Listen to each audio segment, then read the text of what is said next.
Specific heat capacity.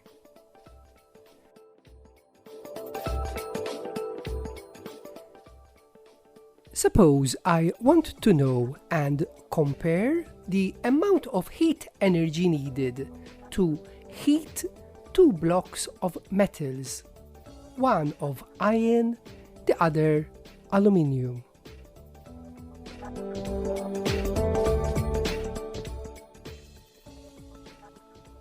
So, I heat 3 kilograms of iron and 1 kilogram of aluminium.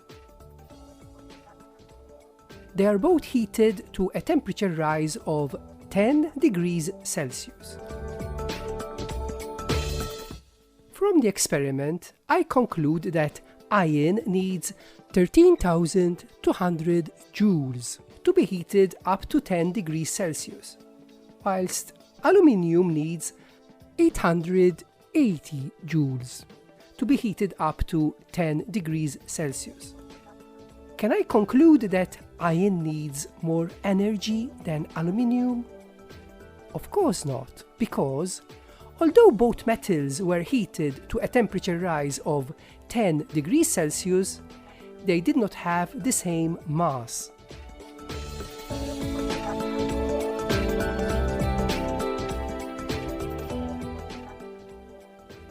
Now, look carefully at the diagram for the next example.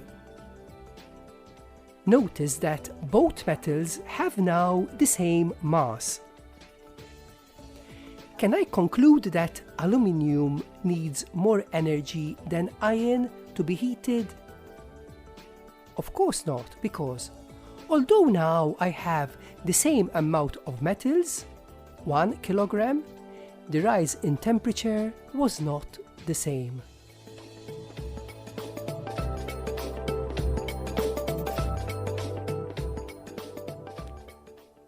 To have a fair comparison, one must have the same amount mass of each metal, and both metals must be heated to the same temperature rise.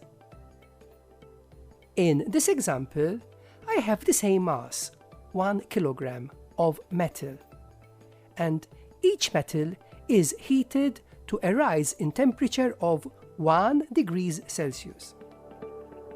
So now I can compare both metals and conclude that 1 kilogram of aluminium needs more heat than 1 kilogram of iron to raise its temperature by 1 degrees Celsius.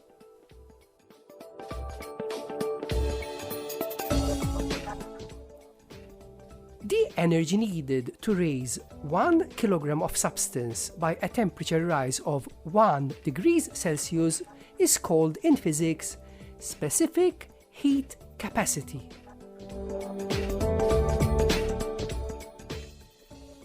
Its symbol is C, and its unit is joule per kilogram degrees Celsius.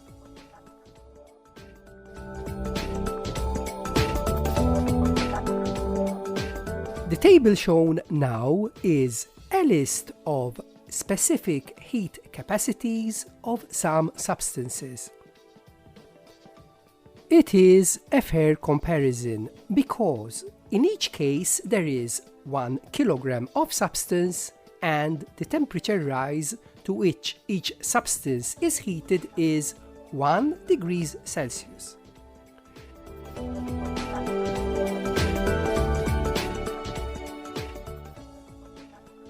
So, looking at the table, one can easily conclude that mercury is the metal which least needs heat energy to be heated.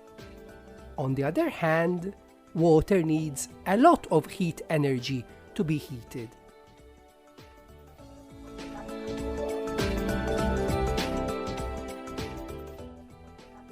The amount of heat energy needed to heat any substance of any mass by any temperature rise, one has to use the formula Q equals mc delta theta.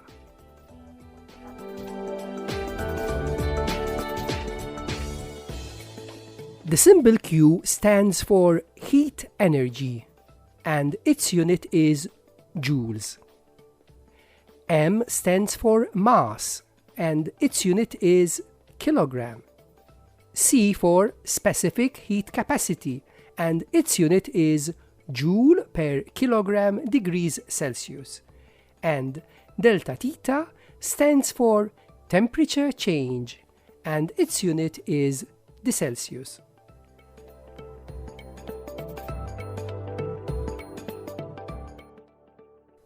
Now for some worked examples. First example. How much heat energy is needed to raise 5 kilograms of copper by 10 degrees Celsius?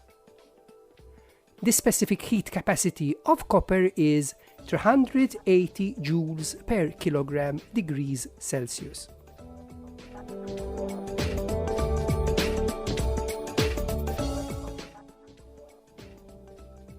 Substituting the formula by the quantities given, the answer is 19,000 joules.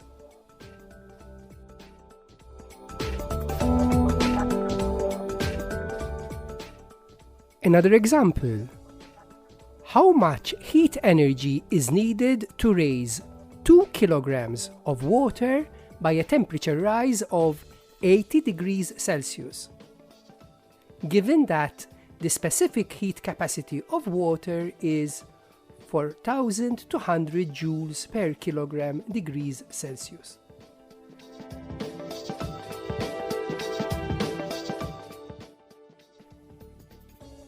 Substituting the formula by the quantities given, the answer is 672,000 joules.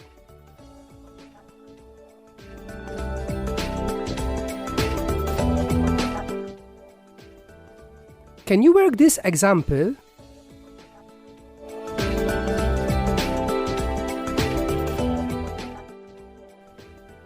Substituting the formula by the quantities given, the answer is 13,000 joules.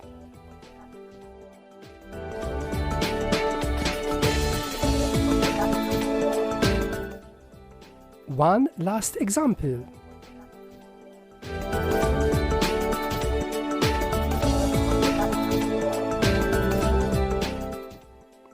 That was easy. The answer is 105 60,000 joules.